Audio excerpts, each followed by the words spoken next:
Welcome to the 12th District in session. This is Kerry Condata. We're moving along in Olympia, moving closer to some floor votes. The bills are flying out of committee. We're going to be talking to your state legislators about some of those bills. There's some scary ones coming along down there.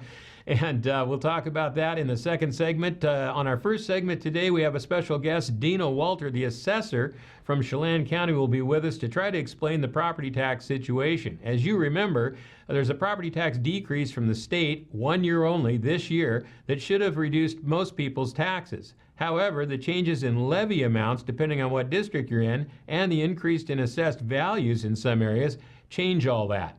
It makes it so that some people will have an increase, some people will have a decrease, and some people will have no change virtually at all. We'll get that direct explanation from the assessor, Dina Walter, in just a few moments. Stick with us. This is the 12th District, and we are going in session.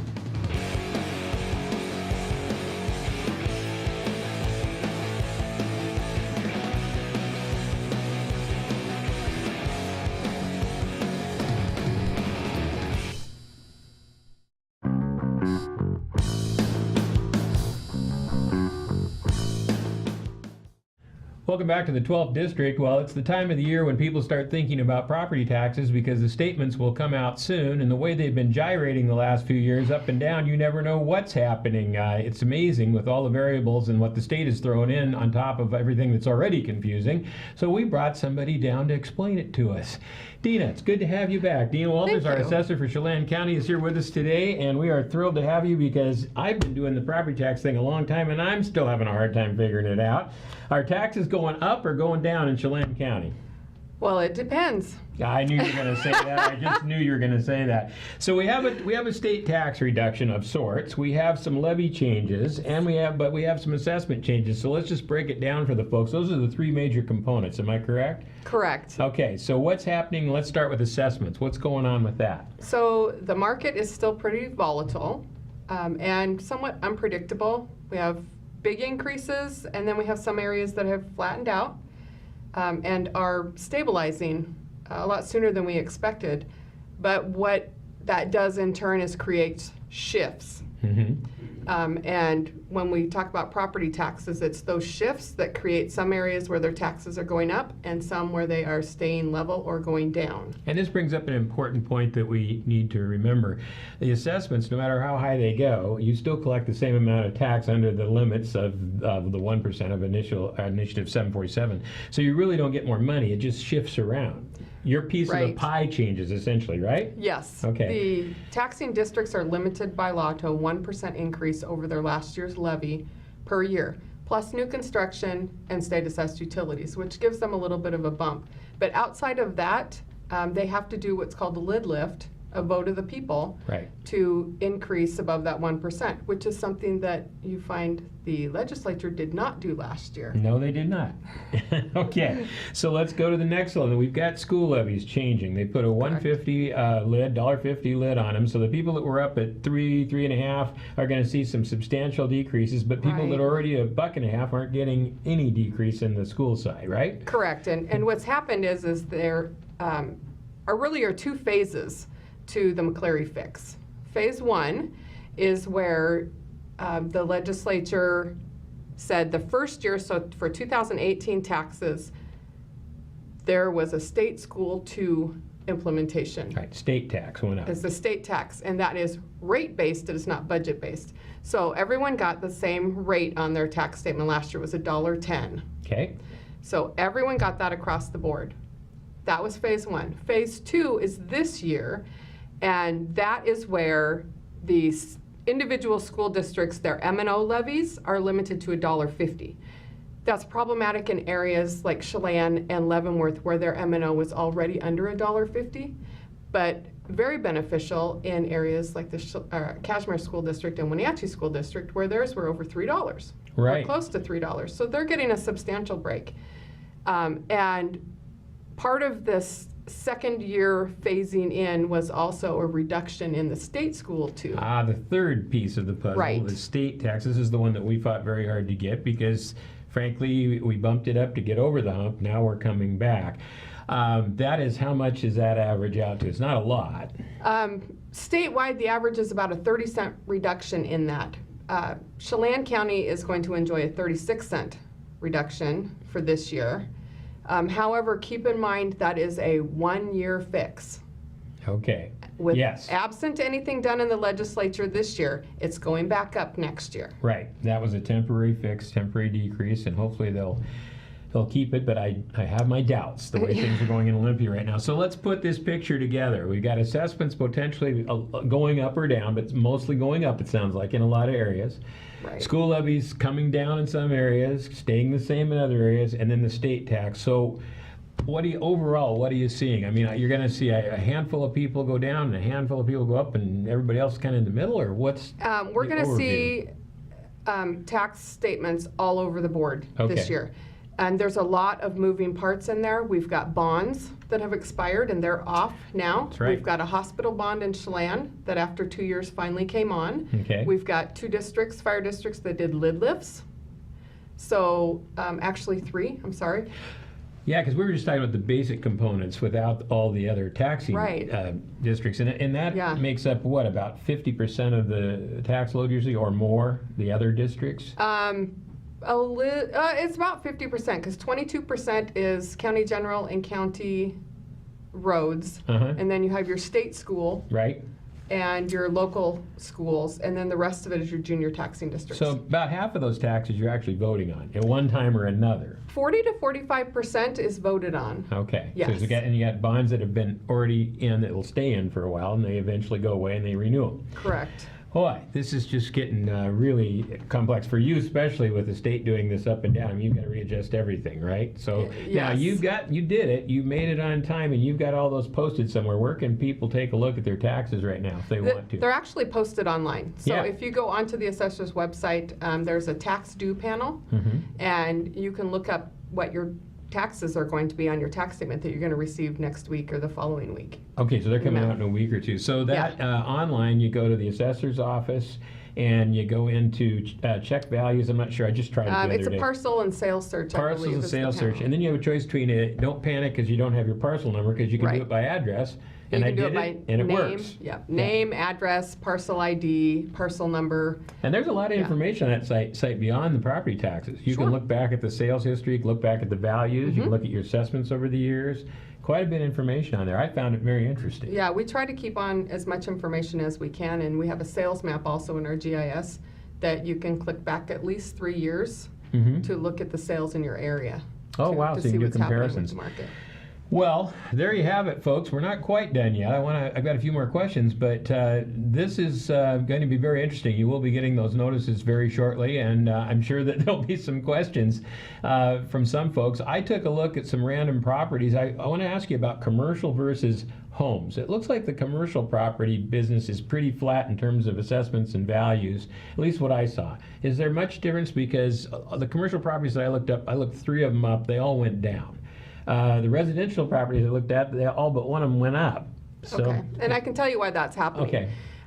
The real estate market for commercial is pretty stable, Yeah. so we're not seeing huge increases in assessed value.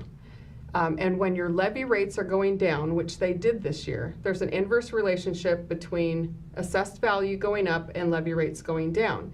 So when your assessed value is staying pretty flat or only increasing a little bit, and your levy rates are going down more than that increase, you're going to see a reduction in taxes. That's where that comes from. Now, we've got a switch there for residential. Yes. Because the residential increases in the market are exceeding the decrease in the levy rates. That's Right. where you're going to see increases in your taxes. Well, so in effect, there is a little bit of a shift Yes. from housing to commercial. I mean, commercial's getting some breaks, which are the business guys, and that's kind of good for folks because rents are so high already. But in effect, the houses, assessments on the houses are bringing them back up. And certain areas, any particular areas that you're seeing big growth in terms of the assessed value growing? I mean, Chelan, I think, has flattened out a little bit. It used to be the real problem child because they were growing leaps and bounds. What areas are really strong right now in terms of assessed value? Well, Chelan is actually our leader Still. well, not in the increases, but anytime there's a change and a switch, we kind of trend with the west side. Mm-hmm. Chelan always feels that first, and then it trickles down to the rest of the area. So we're still seeing some increases in the Upper Valley, Mm-hmm. in the Leavenworth, Plain, Lake Wenatchee area. Cashmere a little bit. It depends on the area. The market's so unpredictable. You never know where it's going to be saturated, and people will decide, I can pay $300,000 for this house, or I can go a mile down the road in a different market and pay $280,000. And I think that's what we saw in Kashmir, in the area Yeah. between Leavenworth and Wenatchee. Those assessed values went up quite quickly because people were looking for a lower priced place to live, and that's not easy. Yes. Well, this is going to be quite a year again. Again, the legislature could do a number of things. I suspect that temporary state tax break will go away. That's the way I believe it'll happen. And they could also lift the 1% lid. They've been talking about it for a couple of years, taking off the Initiative 747 lid. That would be that could be pretty scary for folks around here because we have such a limited tax base. That's the one component we didn't talk about, is Chelan County has a very limited tax base relative to its land, right? We do. About 86–87% of our area is state or federally owned or exempt. That's the case. It's been the battle for a long time. I know that tough. as high as rates and things are in Seattle, here with that low base, we get some pretty tall tax rates and pretty tall taxes, really, compared to even the other side. Well, there you have it. Tina, thanks for being with us today. I'm sure we'll have you back. We'll talk more about it after it happens, but there you go. That's the 101 on property taxes. And we'll be right back with your state legislators after a word from our sponsors.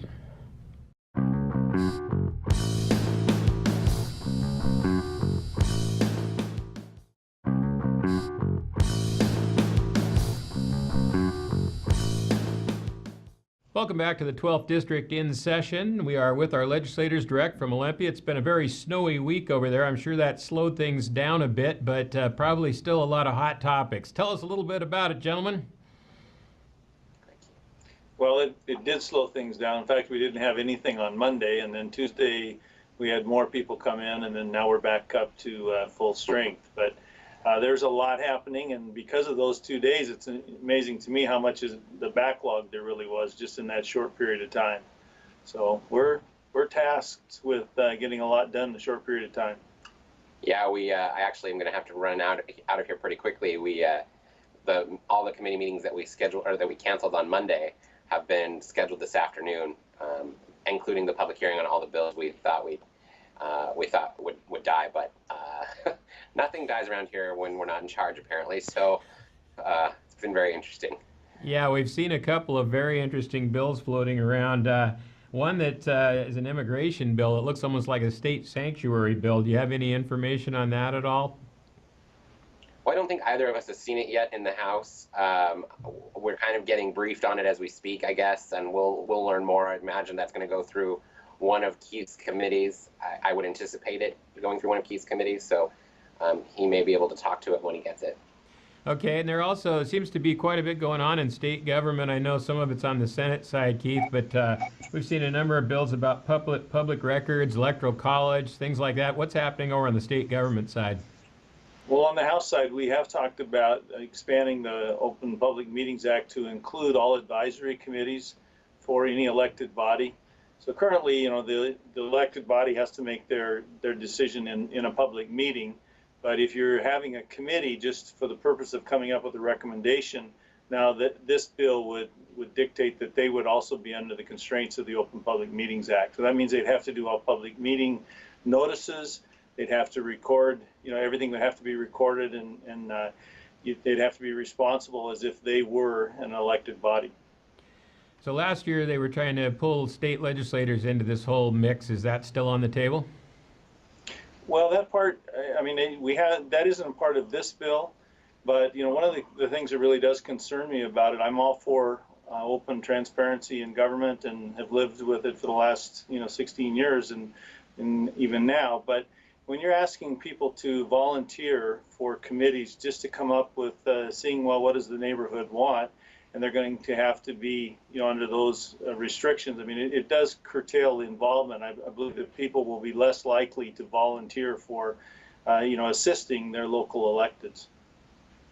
Well, and as you know, Carrie, you and I survived the last time around, and really, I have no qualms, and I know you didn't either, in sharing all of your information as a legislator as it relates to the job you're doing, calendars and such. But I think both you and I drew a hard line when it came to revealing personal information around our constituents. You know, those are folks that are coming to us in their time of need, who have very serious issues that we're talking through, and could have very damaging public ramifications if any of those facts were to get out. So much like, you know, attorney-client privilege, we're talking about the very same subject. So some of that has to be figured out in this process. I will any day share my phone calls, share my calendar, share my emails, as long as it doesn't reveal anything personal about the people I'm elected to serve.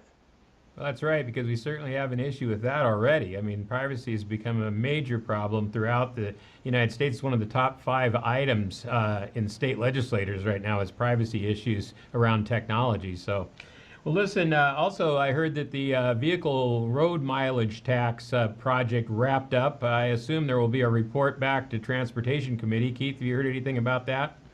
We haven't had the report yet. They did indicate that, you know, they would have one coming soon. I believe it's supposed to be coming in next week, but we haven't, at this point, haven't talked about it. And I was a member of the, I actually signed up to be involved in that pilot program because I wanted to understand how it would affect someone who drives a larger vehicle in a rural setting where it takes us, you know, 45 minutes to an hour to get to Costco. It's not like an urban setting. So I've been part of that project and the surveys all the way along. So I'm interested to see the results myself.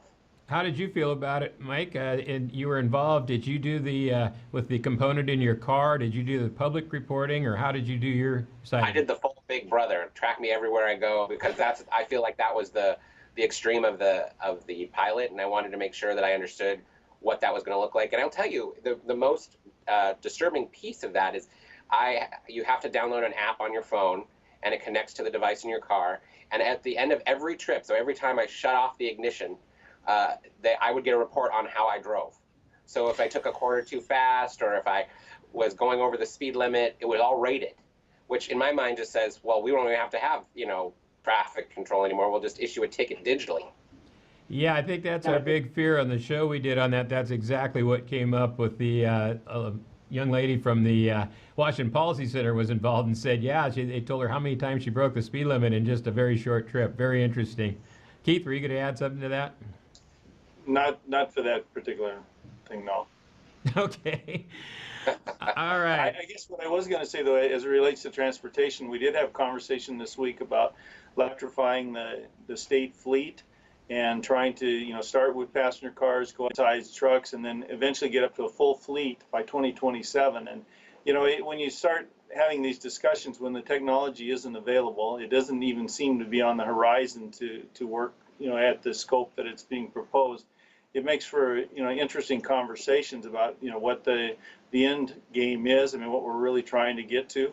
We also had a conversation about the low carbon fuel standards for fuels, and heard a lot of good testimony on, you know, to really, when you start looking at California and Oregon, you have a lot of conflicting reports, and so it'll be up to us to sort out, you know, some of those reports and come up with a, you know, what I hope is a very reasonable decision. So I'm sure that Boeing is thrilled with the Green Deal and the fact that airplanes are going to be gone in 10 years. That should be really good for the Seattle economy. What do you think? Well, they talked about electrifying, you know, the aviation, and I'm, you know, it was, as I mentioned, I mean, the technology isn't there at this point. They did still mention, you know, some of the biofuels, and also, you know, if there's a combination of things, you know, we may get to a point where, you know, we'll meet some sort of standard. But, you know, personally, I would think we've done an awful lot already technology-wise. I mean, the diesel, you know, compared to what it was years ago, I mean, it's much cleaner. It's, you know, all the things that we've been working on have been reducing all along the way. And for some reason, there isn't a whole lot of credit given for the advancements that have been made. All right, gentlemen, we're getting down to the last few minutes. I know that you've got to get out of there. Last comments from each of you as we wrap it up. I know cutoff's coming soon, and, you know, what's that, a few days out or a week out? Week out. All right, so what's left on the list for today? So the big thing for me is I do have a hearing on my housing bill tomorrow morning, and that's the housing bill that I've introduced before that would allow for developers to build, pay sales tax, and then a local jurisdiction could get sales tax remittance to help build out infrastructure so that it would bring down the cost of the overall development, thereby keeping the unit costs lower and providing more workforce housing in areas like Wenatchee, Lake Chelan, Leavenworth, the Met Howe. So I'm hopeful that that bill moves. It sounds like the speaker is really intrigued by it this time around. So my goal is really making some movement on that. And for me, one of the bills that will be coming up will be a short plat expansion, allow for larger sizes of short plats, not limiting it to just the 4 lots. And then there's a couple other smaller things that will be benefit to local government.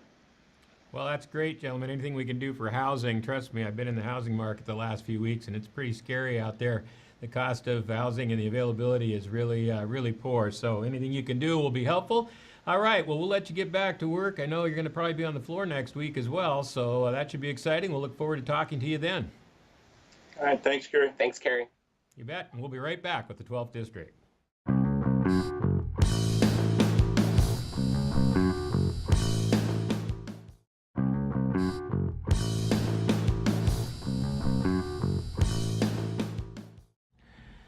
Welcome back to 12th District in session. Well, there you have it, news from the legislators. You will be hearing a lot from them on specific bills now as they reach the floor. We've gotten through most of the committees, and they will start to reach the floor. We'll start to see the votes come up and see how they go. Property taxes, a interesting story, and those slips should be out in the next few days. You should be getting your assessments, and hopefully we cleared up a little bit of why the ups and why the downs. It's a very complex system. It's kind of unique in Washington State, to tell you the truth. I don't think there's another system quite like it in the United States. Just remember, regardless of your assessment, the aggregate money that they take, the county takes, is only can be 1% more than they did last year if they elect to do so. So I just want to keep that particular fact in mind. Okay, next week we're going to do a little national news for you. We are going to try to attempt to reach John Wise in Washington, D.C. and have him direct from Washington, D.C. on this program to talk about what's going on with immigration, the wall, the latest budget deal, and also the Green Deal. Is it a green deal or is it a bad deal? I think we know that. It's already starting to look pretty poor, and a lot more people are jumping off that ship. But in the midst of all that, the California high-speed train situation just crashed. And that's another story we'll cover next week on the 12th District. We're so glad you're here. We'll be back next week with John Wise on the national news, your legislators at the state level, and a lot more right here on the 12th District. We'll see you next week.